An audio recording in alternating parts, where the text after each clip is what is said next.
Hello tout le monde, j'espère que vous allez bien. Je suis ravie de vous retrouver aujourd'hui dans cette nouvelle vidéo pour vous présenter mon book haul du mois de février, pour vous montrer tout simplement mes acquisitions de ce mois-ci. Donc je commence comme d'habitude et sans plus tarder par les services presse. Le premier livre que j'ai reçu au mois de février, c'est le tome 2 de la trilogie de Laetitia Danae. Donc cette trilogie, il me semble que c'est initié, en tout cas ce tome 2 c'est asservi. Donc je remercie les éditions Snag pour l'envoi de ce livre. Comme vous pouvez le voir, c'est ma lecture en cours. Nul doute que lorsque cette vidéo sera en ligne, ça fera quelques jours déjà que j'aurai terminé cette histoire. En tout cas, je passe un formidable moment. C'est même, à mon avis, ce livre qui signera mon premier coup de cœur de l'année, puisque jusqu'à présent, je n'en ai pas encore eu. Pour vous brosser dans les grandes lignes les bases de ce récit de fantasy, on a un roi qui s'appelle Donovan, qui est un véritable tyran et qui souhaite éradiquer de son royaume toute forme de magie. Et notre héroïne s'appelle Moira, elle est une front marquée, c'est-à-dire qu'elle a une gemme au niveau du front où elle stocke toute sa magie.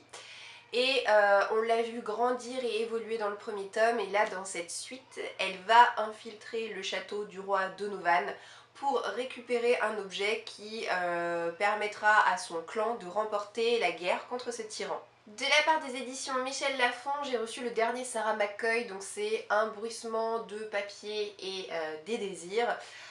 J'ai déjà un autre livre de cet auteur dans ma pile à lire, c'est Un parfum d'encre et de liberté. Donc comme je vous le dis, il est dans ma palle, je n'ai jamais lu aucun livre de cet auteur, mais c'est une auteure de romans historiques dont on parle beaucoup, qui est extrêmement appréciée et saluée par la critique, donc c'est sûr que ça me rend extrêmement curieuse.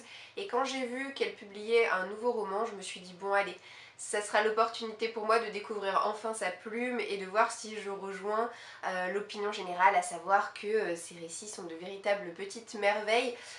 D'autant que celui-ci en particulier me tentait beaucoup. Pourquoi? Tout simplement parce que l'auteur, elle est extrêmement fan de Anne, la maison au pignon vert, qui est un classique de la littérature anglaise, si je ne m'abuse, que personnellement je n'ai pas lu. En revanche, j'ai vu sur Netflix la série adaptée de ce roman qui s'appelle Anne with an He.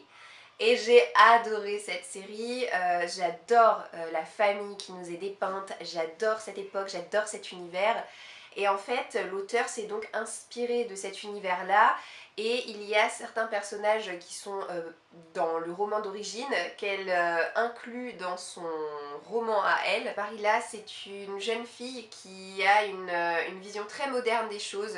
Elle va rejoindre d'ailleurs une colonie d'esclaves, bon, mais je précise d'esclaves affranchis, et va lutter pour l'abolition de l'esclavage. Comme vous le savez, la ségrégation, c'est aussi un thème qui me passionne de plus en plus quand je lis des livres. Donc voilà, tout ça mis bout à bout, je ne pouvais que craquer sur cette histoire. Je pense lire ce livre dans les 2 semaines à venir, et j'espère en tout cas en penser le plus grand bien. Avant de vous montrer ce que je me suis acheté pour moi en février, je vais vous montrer l'unique album pour lequel j'ai craqué pour mon petit bébé Marius, mon petit biscuit ce mois-ci. C'est un magnifique album qui est très grand, qui a la taille en gros d'une bande dessinée. Ça s'appelle Un baobab pour Lily et c'est sorti aux éditions Les Rêves Bleus. Inutile de vous préciser que j'ai craqué essentiellement pour les illustrations. Je vais vous le feuilleter rapidement et vous allez tout de suite comprendre ce qu'il en est. On a de magnifiques planches comme ceci. Je vais vous en montrer encore 2 ou 3. Je ne l'ai pas lu, je l'ai seulement feuilleté. Par contre, mon cher et tendre a eu l'occasion de le lire. Du coup, je vais vous livrer en quelques mots son avis. Il l'a trouvé tendre, il l'a trouvé mignon. Évidemment, il est comme moi admiratif devant ces magnifiques illustrations. Il a trouvé que l'histoire était assez onirique, pleine de symboles et qu'on peut en tirer une jolie morale. Donc je me languis de pouvoir les découvrir à mon tour en attendant de le lire à Marius dans quelques années bien sûr. Comme tous les mois, je me suis acheté une bande dessinée, et comme il y a une semaine de ça, j'ai eu l'occasion de lire le premier tome de la série Une histoire de l'île d'Errance. Je me suis dit bon, c'était très sympa, j'ai bien envie de lire la suite. Du coup je me suis acheté le tome 2 qui est sorti aux éditions Glénat. Ce tome 2 s'intitule Macha.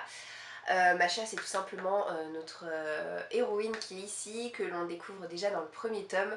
Et alors en le feuilletant, je me suis rendu compte d'un truc qui m'a semblé un peu bizarre et dont je m'attendais pas.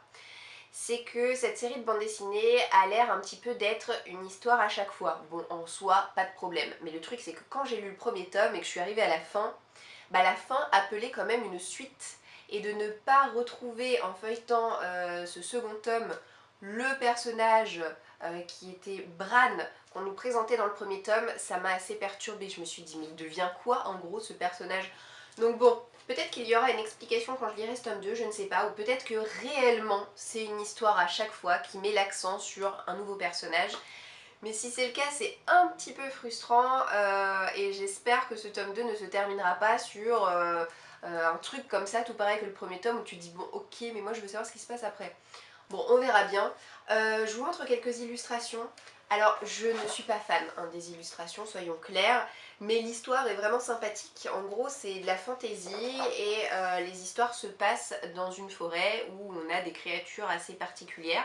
Et dans le premier tome, alors je peux vous parler que du premier tome, hein, puisque c'est le seul que j'ai lu, mais on découvrait un prince qui est allé chasser dans une forêt où il n'aurait absolument pas dû aller chasser. Et il a tué une biche, sauf que cette biche était plus qu'une biche, c'était une espèce de créature fantastique qui l'a maudit en rendant son dernier souffle. Et en le maudissant, elle l'a transformé en corbeau. C'est-à-dire que Bran, du coup, c'est un corbeau le jour et un humain la nuit. Et lorsqu'il est corbeau, il peut s'exprimer comme un homme, mais lorsqu'il est homme, il ne peut s'exprimer qu'en corbeau. Voilà.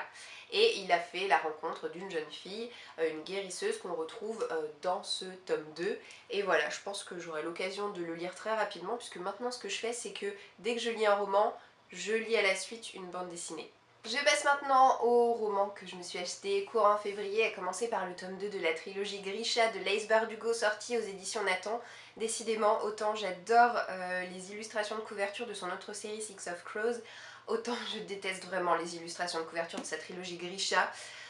J'ai le premier tome dans ma palle, je ne l'ai donc pas encore lu. En revanche, j'ai lu son autre série, Six of Crows, que j'ai adoré, dans un univers vraiment très particulier, une ambiance très sombre. Mais voilà, c'était vraiment une expérience de lecture incroyable. J'ai tellement aimé que j'ai fait lire les 2 tomes à mon grand-père, bref. Et là, ce qui m'a donné envie de m'acheter le tome de Grisha, alors que je n'ai pas encore lu le premier, c'est parce que j'ai appris que cette trilogie va être adaptée en série sur Netflix, donc je veux être à jour avant de pouvoir voir la série. C'est pour ça que du coup, voilà, je me suis acheté le tome 2. C'est encore un récit de fantasy dans lequel on va découvrir 2 orphelins inséparables, un garçon et une fille, et les deux vont s'engager dans l'armée. Elle va devenir apprenti cartographe et lui, il va devenir apprenti tracker. Et lors d'une expédition, ils sont, il me semble, dans un navire, ils vont découvrir une espèce de nappe de brouillard assez incroyable et ce faisant, la jeune fille qui s'appelle, je crois, Alina, va se découvrir des pouvoirs magiques assez uniques et elle va apprendre qu'elle est une Grisha. Il y a des liens entre cette histoire et entre Six of Crows, c'est-à-dire que la mythologie est à peu près la même, mais après c'est 2 histoires assez différentes, mais je crois qu'on a quand même un personnage en commun entre les 2 séries, à voir lorsque je me lancerai enfin à l'assaut du premier tome, mais en tout cas je suis vraiment ravie que cette suite rejoigne ma palle.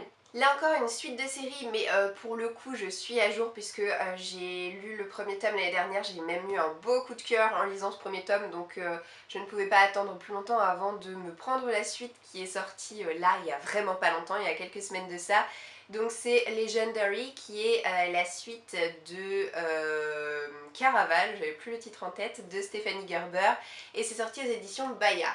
Dans le premier tome, on découvrait Scarlett qui avait reçu des invitations pour se rendre avec sa sœur et les fiancés de sa sœur à une espèce de fête spectacle assez incroyable qui se passe sur une île. Dans ce tome 2, tout ce que je sais, c'est que Scarlett n'est plus notre personnage principal.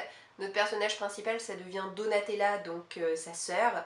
Et je ne sais absolument pas ce qui va se passer dans cette suite, mais j'avais été tellement subjuguée et envoûtée par l'univers si captivant dépeint par l'auteur que je me dis que je ne peux que me retrouver vraiment embarquée comme il faut dans cette suite.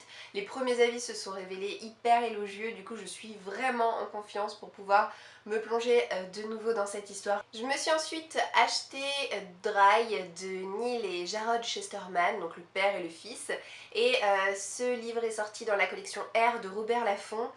Donc de Neil Chesterman, j'ai lu le premier tome de La Faucheuse, il me reste toujours le deuxième tome à lire qui est dans ma pile à lire. Du père et du fils, j'ai également lu Le goût amer de l'abîme dans un autre registre, très particulier comme lecture, mais c'était assez intéressant. Et je me suis dit que j'avais envie de lire de nouveau un livre du père et du fils, donc c'est pour ça que je me suis pris Dry. Alors c'est vrai qu'au début j'hésitais un peu, parce que quand j'ai vu fleurir les premiers avis sur internet, bah, ils étaient assez mitigés. Hein. Et puis plus le temps a passé, plus j'ai vu que la note sur Livre Addict remontait vers le haut. Donc je me suis dit bon, alors peut-être que je me laisserais tenter. Et puis finalement, il y a eu quelques coups de cœur par-ci par-là. Je me suis dit ok, allez, je me le prends. C'est un récit qui m'a tout l'air d'être bien moins original que La Faucheuse. Et je crois que je viens de faire tomber je ne sais quoi. Oui, c'était mon téléphone, c'est pas grave. C'est un récit moins original que La Faucheuse dans l'univers, mais c'est un récit post-apocalyptique et comment vous dire ça, c'est un petit peu ma came quand même, j'adore les bouquins comme ça. Dry, ça nous parle tout simplement de la sécheresse. L'histoire se passe en Californie, il y a une énorme sécheresse depuis quelques temps et c'est à tel point qu'un jour les robinets ne coulent plus. Voilà, il n'y a plus d'eau. Le dernier grand format que je me suis pris vient des éditions Milady. Celui-là, j'ai eu l'occasion de vous le présenter lors d'une vidéo de sélection de sorties livresques, donc il est dans ma wishlist depuis sa sortie et j'ai finalement sauté le pas. Il s'appelle Lucky Boy, c'est écrit par Shanti Sekaran. Dans cette histoire, on découvre Solimar qui a 18 ans et qui va quitter le Mexique pour la Californie. Elle va traverser la frontière au péril de sa vie, donc voilà, elle n'a pas de papier.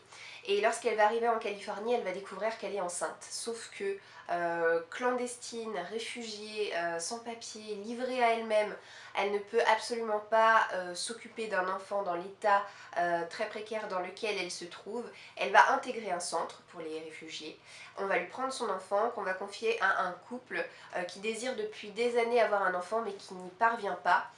Donc la femme en question, je ne sais plus comment elle s'appelle, mais en tout cas elle est absolument ravie d'avoir enfin un enfant à s'occuper. Et seulement Solimar ne l'entend pas de cette oreille et elle ne veut qu'une seule chose, c'est récupérer son enfant. Donc je pense que ça va être un petit peu l'histoire du combat entre ces deux femmes que tout oppose et qui vont un peu se déchirer pour la garde de cet enfant. Les avis, les rares avis que j'ai pu voir passer comme ça en diagonale sur internet se sont révélés très bons. C'est une histoire qui m'intrigue depuis le début comme vous le savez et j'ai vraiment hâte de trouver le moment opportun pour lire ce livre. Niveau livre de poche, je m'en suis pris 2 en février. Je me suis pris le tome 2 de la série Autre Monde de Maxime Chatham qu'on ne présente plus, qui est sorti aux éditions Le Livre de Poche. Alors si vous vous en souvenez, vous aviez choisi d'inclure à ma pile à lire hivernale le premier tome de cette série. Je l'ai lu, je vous en reparle dès la semaine prochaine dans un update lecture, mais je l'ai beaucoup apprécié, hein, voilà, sans surprise. Ça n'a pas été un coup de cœur, mais ça a été une très bonne lecture. Bref, je vous donne pas mon avis dans cette vidéo. Mais en tout cas, je l'ai beaucoup aimé, je me suis dit « Ah, mais j'ai pas la suite, il me faut la suite, donc voici la suite. » Je ne prends même pas la peine de vous résumer cette histoire, tout simplement parce que ce sera déjà le cas dans un avis détaillé la semaine prochaine, et puis parce que quasiment tout le monde ou presque a entendu au moins parler de cette série Autre Monde. Et ma dernière acquisition, là aussi tout aussi connue mais dans un tout autre registre pour le coup, c'est Beignet de tomates vertes de Fanny Flagg sorti aux éditions J'ai lu. Alors je suis en train de regarder en quelle année est sorti ce bouquin, mais en fait il est super vieux, je le savais, mais je savais pas qu'il était si vieux que ça quoi. Alors, je me rappelle juste qu'il a été adapté en film, je n'ai pas vu le film mais je sais qu'il a été adapté. Mais ce livre est sorti en anglais en 87, je suis née en 89 et il a été traduit pour la première fois aux éditions J'ai lu en 92. Donc c'est un livre qui se passe en Amérique, en Alabama, qui commence dans une maison de retraite où Nini, notre personnage principal, c'est une octogénaire qui va raconter sa vie comme elle lui revient au fur et à mesure que sa mémoire voilà, ressurgit, et elle va nous parler de sa jeunesse. Apparemment c'est un livre qui aborde plein de sujets très différents sur une période de vie comme ça assez longue.